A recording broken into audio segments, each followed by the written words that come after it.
So when I first read this amazing script with fantastic locations and you know, a scene direction that said the Earth blows up, I always knew it was possible. I always knew that we could create something amazing, but the question was how. Episode 2 involves a huge amount of CGI. There's something in the region of about 220 CGI shots.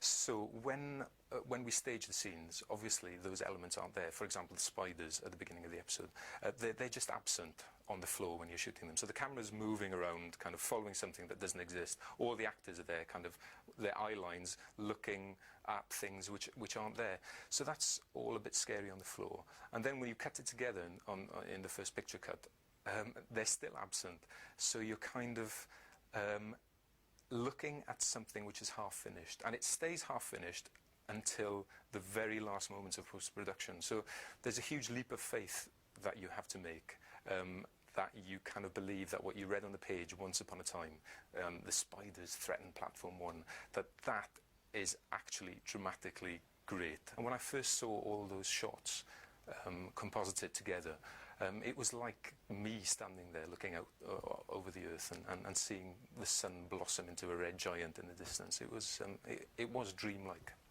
The Doctor's journey through this series is one of having to come to terms with what's happened to his people and what's happened to his planet, and the profound sense of loss and possibly guilt and loneliness that he feels. And kind of talking to Chris about what it's like to feel that lonely was a key to making those scenes soulful and truthful.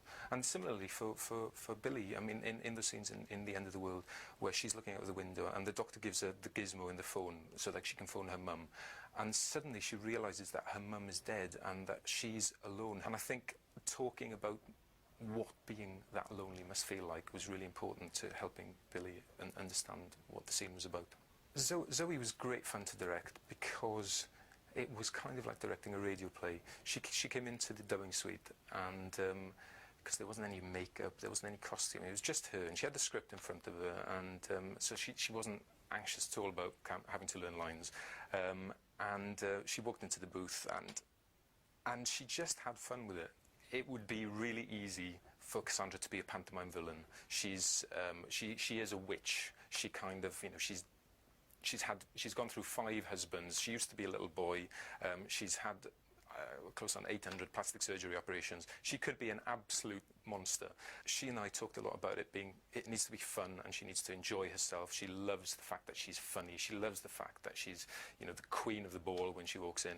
But also, she has to have she has anxieties about herself. She's very insecure. That's why she's had so many plastic surgery operations. She's terrified of dying, which is one of the great themes of the episodes. So that's something that she fights against. And she desperately wants to be young. And she's so jealous of Rose when Rose turns up. So it's kind of, what we talked about was the combination of psychological realism and of really enjoying the campness of the role. The giant birds were a dream, because all they did was, you know, they were very responsive to direction. The kids,